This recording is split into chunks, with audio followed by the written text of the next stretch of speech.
Hi there, this is Wesley Critchfield, producer of Club 40 Audio. We want you to get right into our latest story, GALE from the Factory, so we're going to keep the preliminaries short and sweet.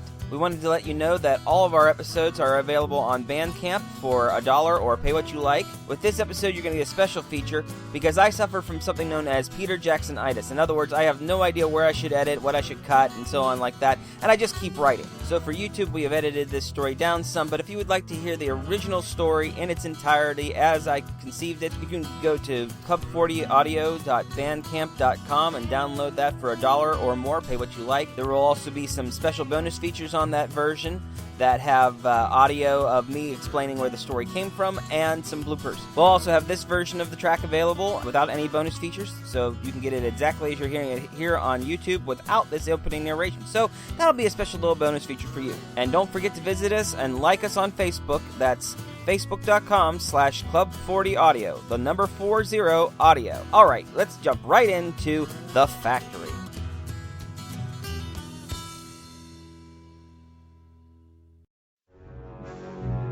Club 40 Audio presents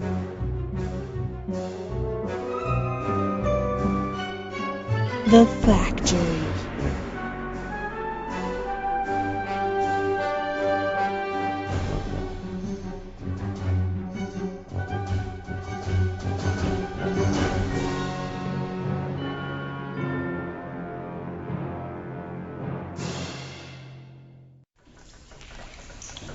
Oh, you've come back again, have you?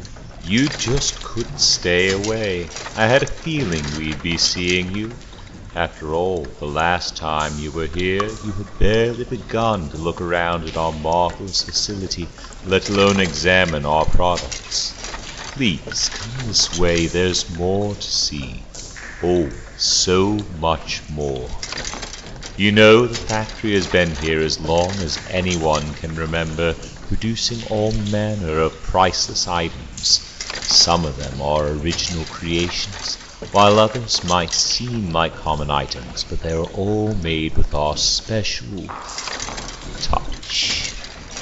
Oh yes, you've noticed the antique writing desk? Yes, it is one of our most prized possessions, one of the first items here, and as with so many of our objects, there is a trick to this one. Let me show you. Turn this bit of mounting here, press on this knob, and rotate the inkwell ever so slightly with the left hand.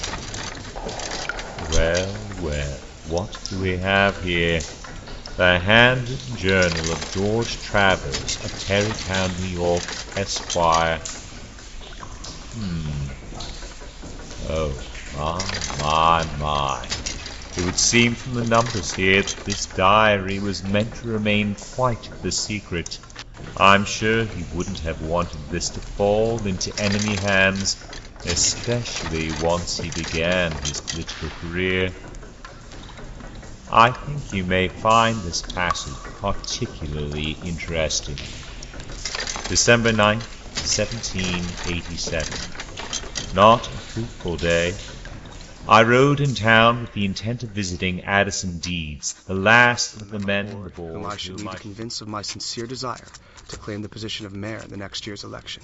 The 4 other members of the board were quite receptive of my generous donations. But when I arrived at his house, neither he nor his... George, are you out there? George, I need your help! George! Neither he nor his wife were at home. I have no doubt that he will likewise be receptive of my... George! Blast it all!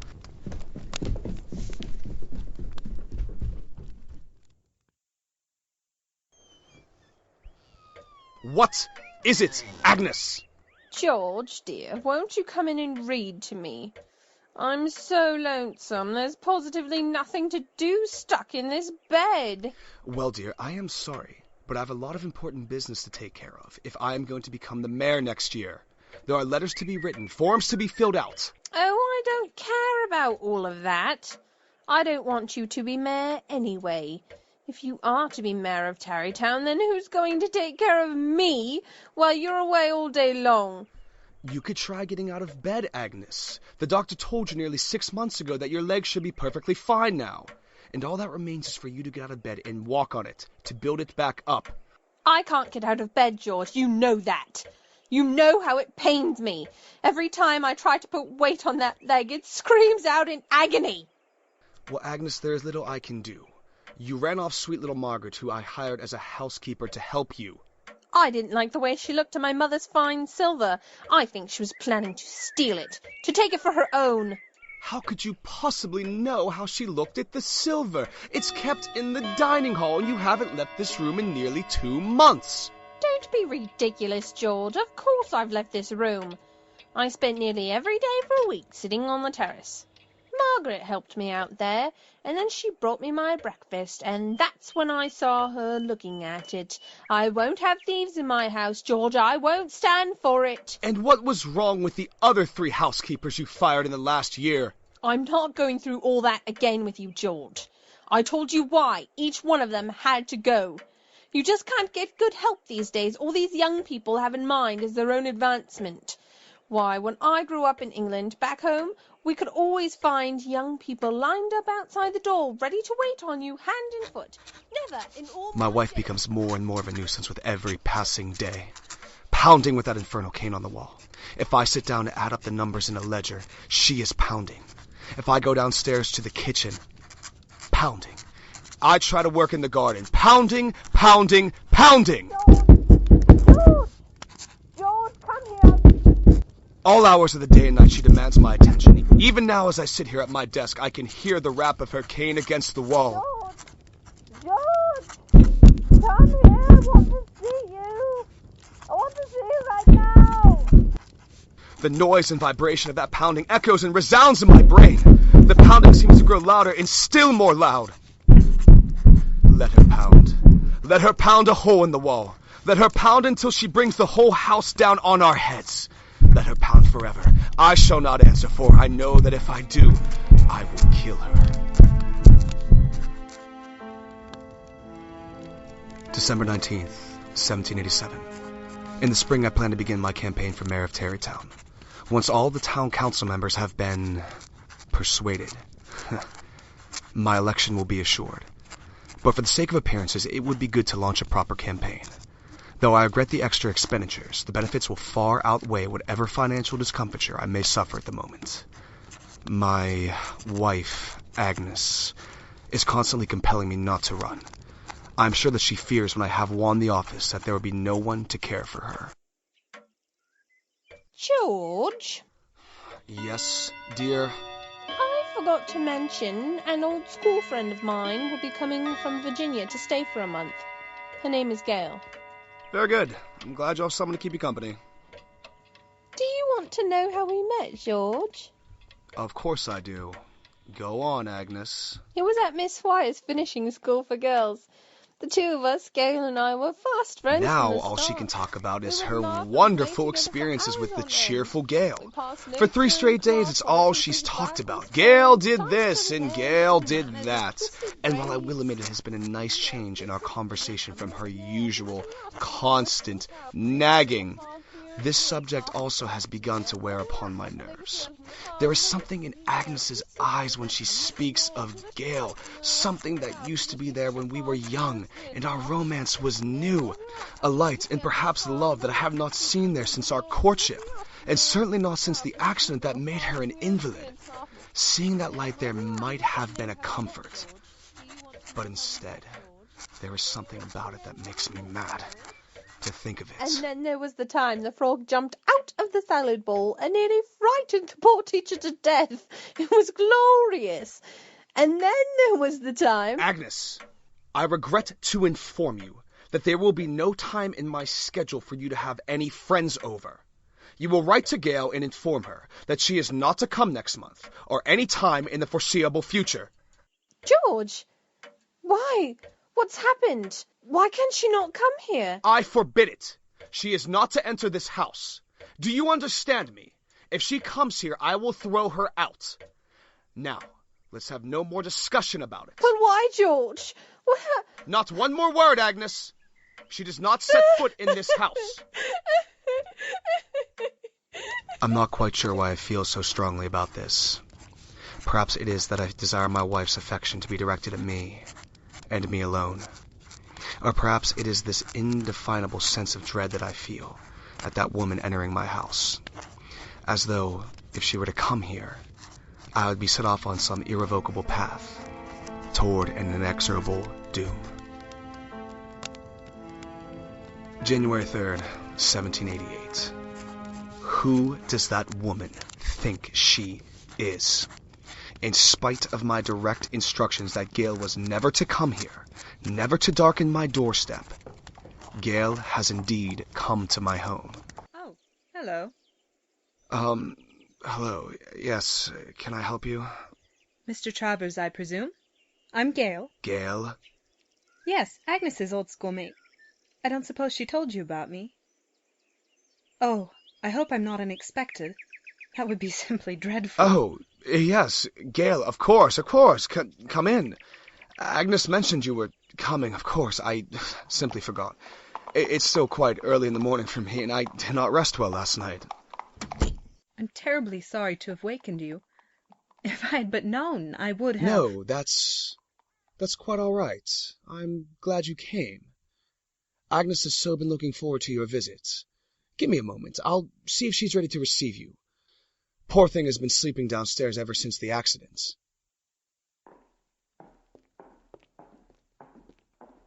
Agnes, are you dressed? Of course I'm dressed. I've been up since... Oh, Gale!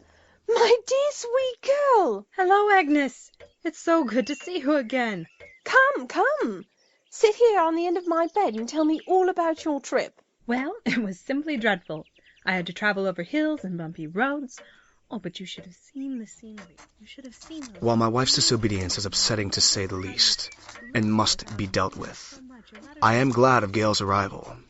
First and foremost, it will be a distraction to the attentions of my wife, and perhaps I will be able to get some work done in peace. Gale is a lovely woman with piercing sky blue eyes and long flowing hair dark as the night sky. It was as though some rare and radiant angel stood upon my doorstep when I saw her there in the morning light. What a lovely wife she will make one day. For someone.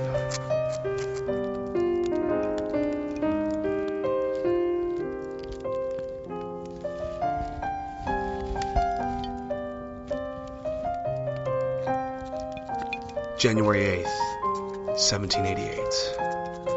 I do not know how much longer I can be expected to endure this. Gale has left our home to retrieve some goods in town. She will be away for a few days and is expected to return Friday morning.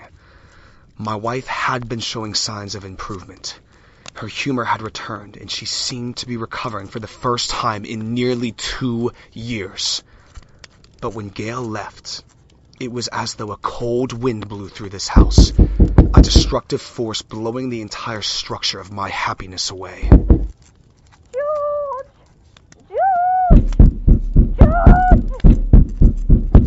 Oh, that infernal cane! That pounding day and night. I can stand it no longer. My wife must be silenced. It must be done, and I must be the one to do it. I must put an end to her misery and my own. I will do it tonight. Yes, tonight. Gale will be out of the house and the servants will be in their quarters. No man can endure this as long as I have without going completely mad. Even as I pen these words, I can feel my mind leaving me. Tonight I will commit the deed, and for what I feel I must do. May God have mercy on my soul.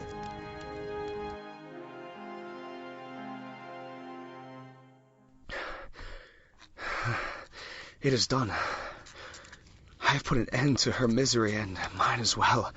It was easier than I could have ever imagined it to be. And I enjoyed it. God help me, I enjoyed it. No longer will she demand my every moment, my every waking hour. For hers are at an end. There was only one complication. It was quite pleasant. There was a chapel we stopped at. To water the horses, I think, was the reason. I was too busy looking around. You made it sound so dreadful. Gale, you're back. I thought you'd be in town for the next few days. So did I, Mr. Travers, but my packages came in yesterday, a day ahead of time, and a young man in town offered me a ride back here, so it all worked out splendidly. Ah, yes. Very good. What young man was this? Oh, his name is Morgan Duval, a simply marvelous young man, and so handsome. I was just telling Agnes about him. Yes, George. And Gale tells me that he has political aspirations, much like yours. He wants to see Tarrytown made a respectable village. You might even be able to cease your campaign and let him take over. Wouldn't that be wonderful, George? Then you could spend more time at home. Yes. Wouldn't that be splendid? You never told me your husband was running for mayor, Agnes. I'm so sorry, Mr. Travers. I never would have mentioned it if I... Oh, think nothing of it, Gale. George isn't serious about running for mayor anyway. He only talked to a few people in the community about it. I don't believe George has the ambition necessary to hold a political office. He's far too flighty, never finishes anything he starts. He can't even take care of me properly. How on earth could he take care of an entire town and its contributaries? That's hardly complimentary to your husband, Agnes. Mr. Travers, I'm so... That's quite all right. Agnes likes her little joke. Joke. Besides, a little competition is good for a town like this. No one really likes to run unopposed, otherwise the victory would be hollow. That's a fine attitude to have about it, Mr. Travers. But I'm sure you'll win. Mr. Duval is a young man, and though he has a lot of bold ideas, I'm sure a man of your years and wisdom will easily sway the masses. Tarrytown hardly has masses, but all the same, I thank you. Tarrytown? That for Tarrytown? That was the final straw. The last insult I could bear from that woman. Not enough to take my youth and vitality from me. Not enough to demand my full attention on the smallest of details and pettiness. Now she ventures upon pure, undiluted insult in front of others. Had I not already been set upon this course, I most certainly would have been after that.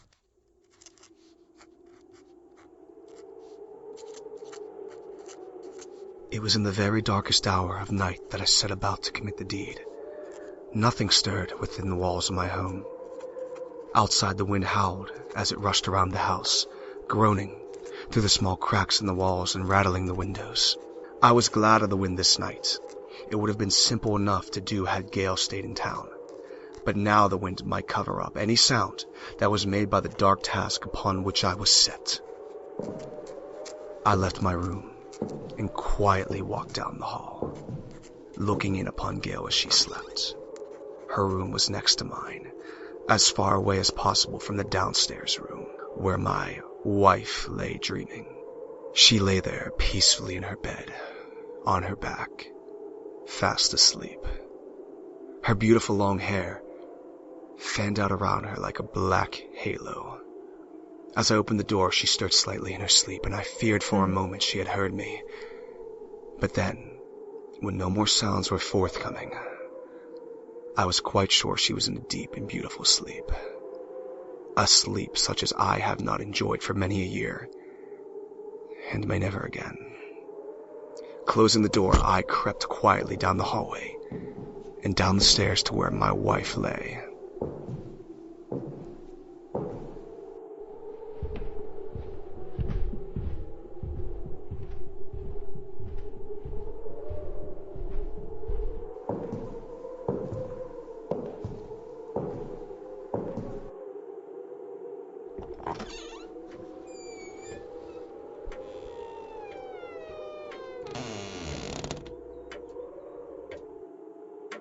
George!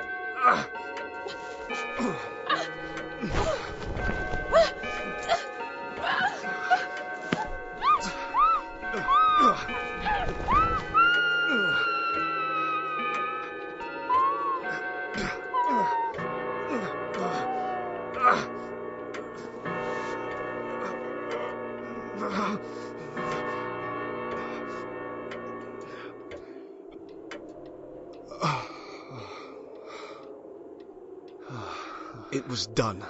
She was dead. She was stone dead. It had been even easier than I could have possibly imagined. I overcame her as a lightning bolt overcomes the night sky. She struggled as only the dying can. Back when we first met, she might have been able to put up a moderate resistance, but because of what she had let herself become, a fragile little waif of a thing, from staying in bed for nearly 2 years, she could hardly resist her own demise. When I was certain she would never move on her own again, I removed the pillow from her delicate little face and lifted her back onto the bed. I arranged the sheets around her so that she might simply be sleeping. I laughed to myself when I thought that it might be the first time in years when she actually had been silent in my presence. Her endlessly clucking tongue was now just a rotting piece of meat inside her head, and it would never trouble me again. In the morning, the servants will find her. I left no clue that might betray me. For the first time, I am confident that all will be well. Nearly confident. There was one little thing, perhaps. A fly in the ointment. As I arranged the sheets around her, I heard a small sound from the hallway. When I stood and walked to the door and looked up and down the hall, there was nothing but darkness in that corridor. It might have been nothing more than the house settling, or perhaps the door was not quite sitting properly on that hinge. But if it was what I fear, if GALE knows what I have done, then tomorrow I will have one final task to take care of before I will finally be at peace.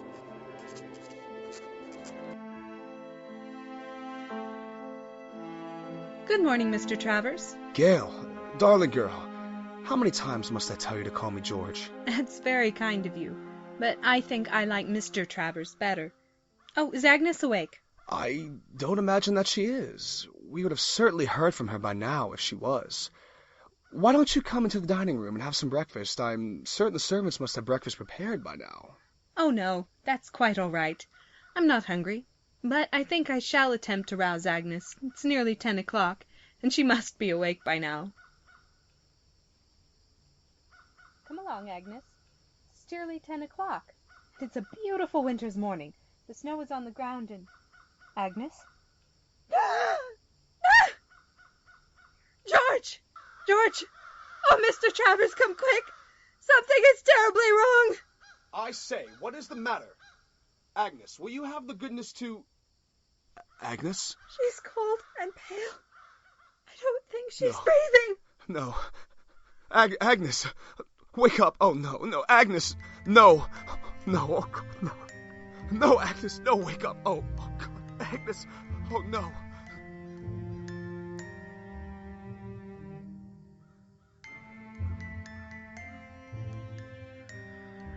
There can be no doubt, Mr. Travers, that she died sometime during the night. But, Doctor, how? She seemed to be getting better. She was even contemplating getting out of bed. Well, 'tis hard to say without surgery, but near as I can tell, her body simply gave out and decided to stop breathing. She's been sick for a long time. There's any number of things that could have caused it. If you'd like, I could take her back to my office and, No, that's quite unnecessary. What's done is done. I won't have my wife's body abused like that. Quite right. I agree it would serve little purpose at this juncture. I suppose you'd be wanting to have a service and all. No point. She didn't have any family but me, and as far as I know, GALE was her only friend. I'll keep the body in the ice house until the ground thaws, then the servants and I will bury her. Thank you, Doctor. Is there anything that I... Oh, no. You don't owe me a cent, my boy. I'd never charge for this sort of thing. You're in enough pain as it is. I'll see myself out. Thank you, Doctor. GALE? Yes. Yes, Mr. Travers. I won't be able to bury my wife. The ground, it's too hard. Now that the winter has truly set in, the ground won't be soft enough until, at least April, perhaps even May. And I think it would be best if you went home until then. You need to be around family in a moment like this. And if you stay here, even with the servants, well, people might think... Yes. Yes, of course, Mr. Travers. I understand. Good. You're a good woman, Miss GALE. And if you would like to come back in April or May, we can have a nice little ceremony for her. But I think it would be best if you gathered your things together and I took you into town. And of course, I'll pay your way home. That's frightfully decent of you, Mr. Travers, and I thank you.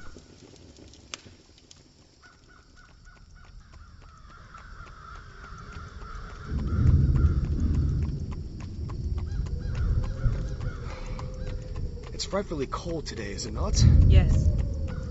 Yes, it is. I do wish it would warm.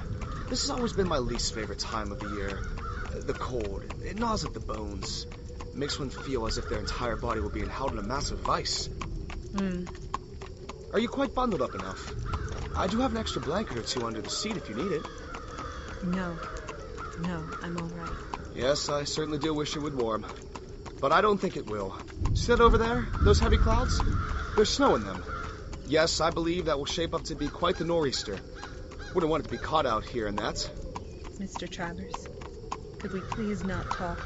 Why, whatever is the matter, Gale? Just isn't decent, Mr. Travers. You talking so casually after what's happened. Why? What's happened? Oh, you mean my wife? Yes. I must admit, it struck me quite hard this morning when you found her. But after all, my dear, she had been sick for quite some time and, well, these things happen. And we all have to go sometime. Gale, I was wondering, when you come back here in the spring for Agnes's funeral, I was wondering if you might not consider staying a while. I have grown awfully fond of your company. And with Agnes gone... Mr. Travers, not 1 hour ago, you were concerned with the possibility that people might perceive impropriety in my staying here. And now, you suggest that we deliberately engage in that exact impropriety. Your wife is not 12 hours dead, and already you seek a new one. There would be no impropriety, Miss Gale, I assure you. Agnes will have been dead at least 4 months when you return. And once she's in the ground, there's not a man alive who could blame another for seeking solace. And what happens if I become sick, or I cease to amuse you? Will you ban me to some far corner of the house? Will you come creeping into my room in the dead of night? Will you... 12 hours.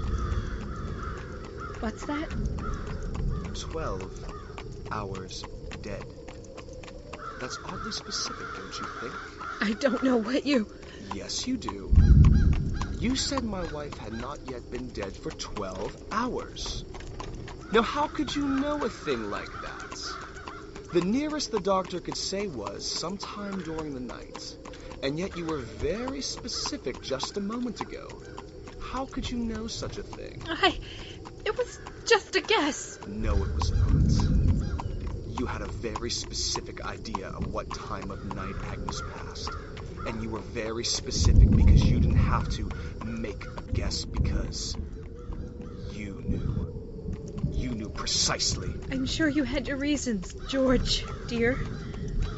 I'm certain she was a frightful bother. You must have suffered so much in the last 2 years. One could hardly blame you. And after all, it was a mercy. A kindness, you might say. Putting that dear woman out of her misery. You understand. I knew you'd understand. Oh, Gale, you are the most wonderful woman in the world. Yes, George, dear, I understand. And if in a few months you really would like a new companion, why, any woman would be honored to have you think of her as worthy. And the law? Oh, you needn't worry about that, George, darling. I will never speak a word of it to anyone. Oh, Gale, I believe you. I know you won't. You will never say anything again. No.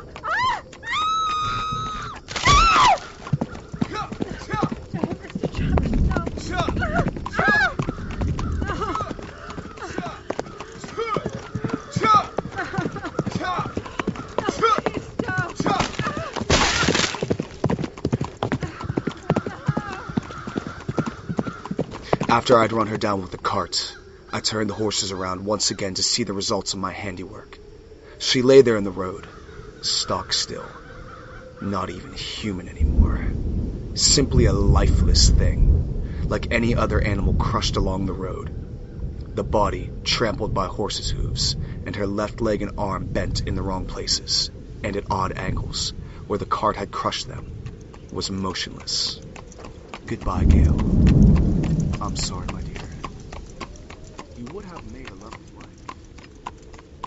I might have run her down just once more to make certain my work was complete. But as I looked at the sky, I judged I had just enough time to get back to the house before the storm arrived. And after all, who would want to be caught out in such a storm when they could be warmed by the fire?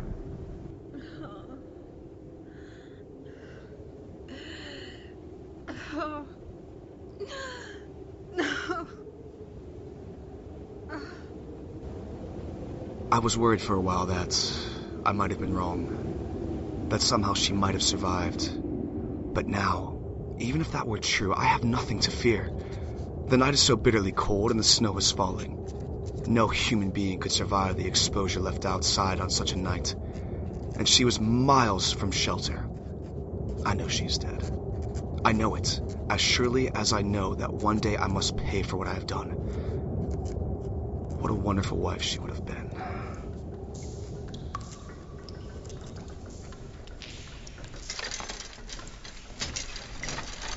Oh dear, it seems there's not much more written about Gale. Ah, here we are, a newspaper clipping. In the terrible storm that held Tarrytown in its grip for the past few days, only one casualty has been reported. The body of a woman has been found near a tree nearly 3 miles from town. She was frozen hard as stone.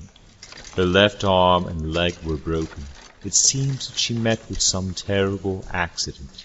The ends of her fingers were quite lacerated, as though she were trying to use her fingernails to carve a word into the base of the tree, but no distinguishable words were found. How sad. Oh, and on the back of that clipping is the obituary for Mrs. Agnes Travers. Mr. Travers seems to have done quite well for himself according to the numbers recorded here. Oh, not quite so well as one might hope. Oh my, it does seem like his fortune took quite the downturn, and he lost the election. What a pity. Oh, now this bit sounds interesting. 1 year later to the day after the deaths of Agnes and Gale, January 14th, 1789. Last this accursed winter. It set on so early this year. If I had but 2 more weeks, my crops would have been successful, and I would not have had to let the servants go. Now the house is empty, and the cold wind outside whips and wails around the house. From my desk, as I look out the window, I can see the storm clouds rolling in.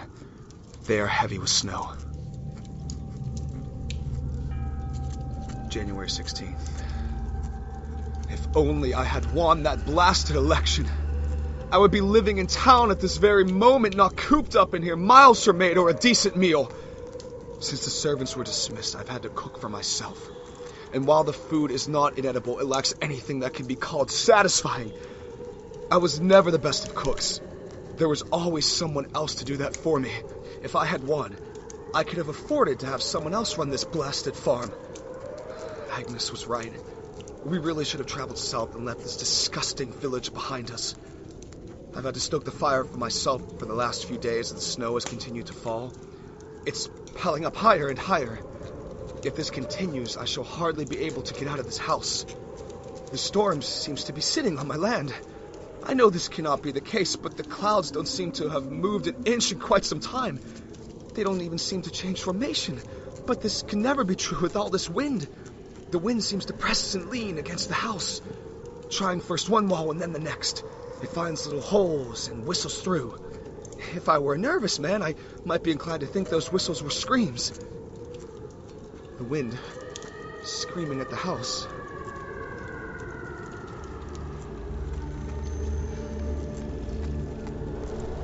January 18th. Can it be that my retribution is coming? I have not slept for days.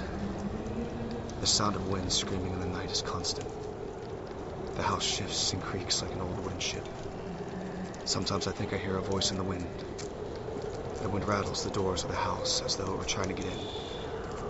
The snow is piled up against the windows on the first floor, so that to be able to see the least bit of sunshine in daylight hours, I must retreat to my bedroom on the second floor. Can it be that my retribution is coming? I hear her. At first I thought it was only the wind, only the sound of the storm. But now more and more I hear it. Has Agnes returned? Has she come back to haunt me? Does she now want the house that she so hated in life? If only I could get out of here. She could have it all, for good and all. Have I not suffered here enough? I have been driven to the edge of insanity with the pounding of her infernal cane, and now even in death she will not let me rest. Last night I heard it clearly. The wind pounded against the house, and I heard her voice. Not the wind this time, but her voice, accusing me, calling me a murderer. Have I not suffered enough? I have suffered that guilt that only comes with taking a human life. I have lost everything.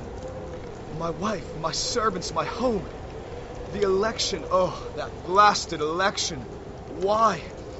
Why could that old fool Addison Deeds not accept my offer? Bound by old notions of morality and just cause. He could have had so much money from the town coffers. But instead he goes behind my back and throws his support behind that young upstart, Morgan Duvall. And now he has the money and power that ought to have been mine. Could I not have a moment's peace?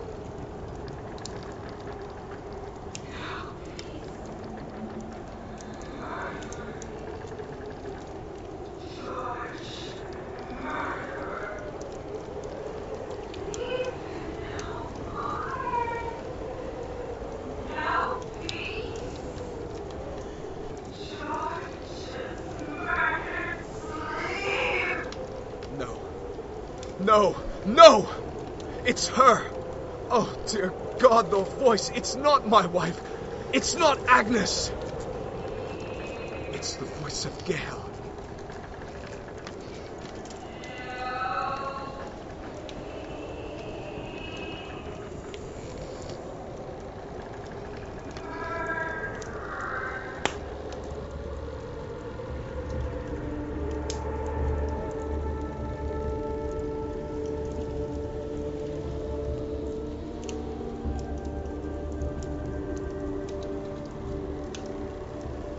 January 18th. The snow has stopped.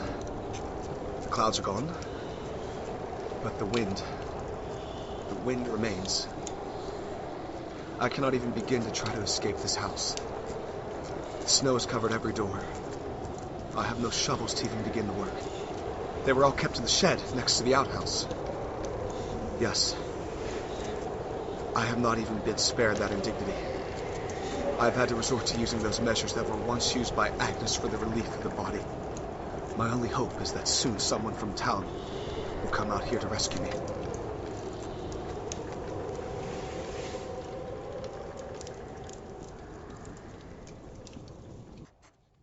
January 18th, night, 8 o'clock. The wind has stopped. God and the angels be praised. As I sit at my desk for the first time in days, I can see the stars. The beautiful stars. And the moon is so bright. It glints down on the undisturbed snow and displays a panorama of white. If it were not a sea of death that holds me in this house, I might even call it beautiful too. What is that? Out on the snow. It's a person. I'm saved. I am saved. I have seen my salvation. There is someone out there on that moor of snow. And they have seen me. They cannot have failed to see the light in my window. Help will be coming soon. Indeed, I can see them even more clear now as they approach. It's a woman. A woman with long, dark hair that glistens in the moonlight. And flows naturally in the wind. She's walking on top of the snow. As though she were not even there. Not leaving so much as a footprint behind. No. Oh God. Oh God. She's getting closer. closer, I could see her face. She's walking right up to my window. My second-floor window. No eyes. No eyes! She's pale. Oh, so pale. She is standing at the window. She seems to flicker in the moonlight, as though she were composed of nothing but the wind-blown snow. There one moment and gone the next, and back again. Back again! So thin. So ghastly pale. I feel that I must try to speak to her. Gale? Gale? No! No! No! No!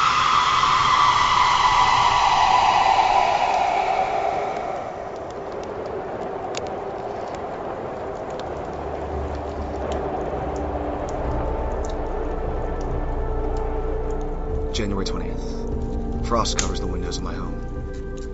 In each of them, I see scenes, pictures of the past.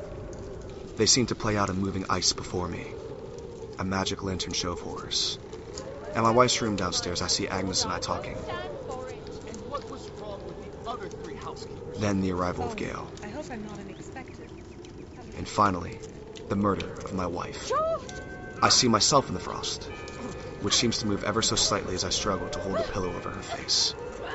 In the hallway, I see myself opening the doors, letting that accursed woman into my house for the first time. If I'd but known, I would have. No, that's quite all right. In the windows of the room where she slept, I see myself pushing her from the car. Again. And in the window in my room, before the desk where I sit, the ice seems to form and coalesce into one word. Murderer. The wind blew particularly hard last night, and it cleared away the snow from my front door. Just enough so that I may exit. It cannot be coincidence. I know what it means. I know what she wants. This may be the last time I write in this diary. I can stand it no longer. I must silence her. If I die, so be it. I have suffered more than criminals who have committed worse crimes than mine. I will place this journal in the secret side panel of this desk, as I always have. Walk to the door, and go out into the storm. Either way, I will find her, or she will find me. No matter what the outcome, this haunting will be ended tonight. Because of my wife and Gale, I've lost everything. I've wasted all that money and time trying to buy my way into a political office. And now I have no money, no office, and no family. The weight of this burden will sink me lower than the grave, and I shall fall into hell.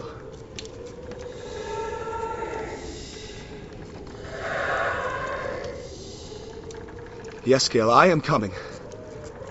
It is hard for me to kick against the pricks.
Say there, Doctor, how are you? Why don't you come over here and have a drink of whiskey? I believe I shall. I need one after what I've seen today. Yeah? What's that? Well, you know George Travers. He ran for mayor back in November. Yeah, I knowed him. Can't say as I was so fond of him. What about him? He's dead. Dead, you say? Yep. Stone dead. Found him up by that same tree where we found that woman about a year ago. Yeah. Sitting right under it, just like she was. Only his arm and leg weren't broken. Seems the blame fool got a case of cabin fever. Stumbled out in the snow and walked near 10 miles before he got to that tree, and there he died.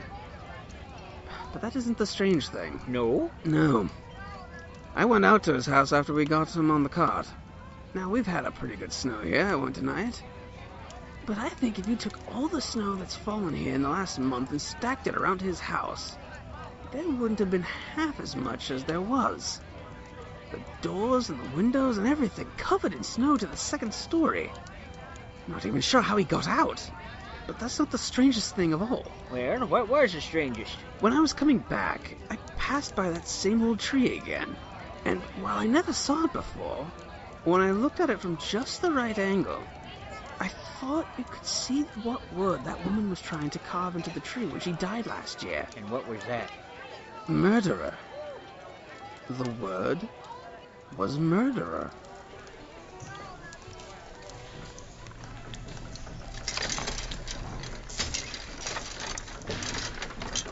On dark winter nights, when snow falls and the wind whistles through the valleys and hollows near Tarrytown, it is said that the ghost of a woman in white stands by the broken, hollowed-out trunk of a long, dead tree, calling out warning and death to those who do not find shelter from the storm. But perhaps it's nothing more than legend. It seems that George Travers was not quite the politician that he thought. When he ran for paradise, he lost the big election.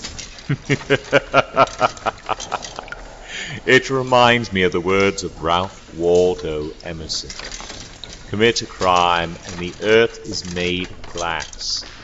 Commit a crime, and it seems as if a coat of snow fell on the ground, such as reveals in the woods the track of every partridge and fox and squirrel and mole. You cannot recall the spoken word. You cannot wipe out the foot track. You cannot draw up the ladder so as to leave no inlet or clue. Some damning circumstance always transpires. The laws and substances of nature, water, snow, wind, gravitation, become penalties to the thief. And speaking of penalties, it wouldn't do for you to be here when the sun comes up. The price might be more than you are willing to pay. And we wouldn't want to see anything happen to you or your dear friends. So look alive, as they say, and see your way out. But come again any time tonight. We'll always be here at the factory.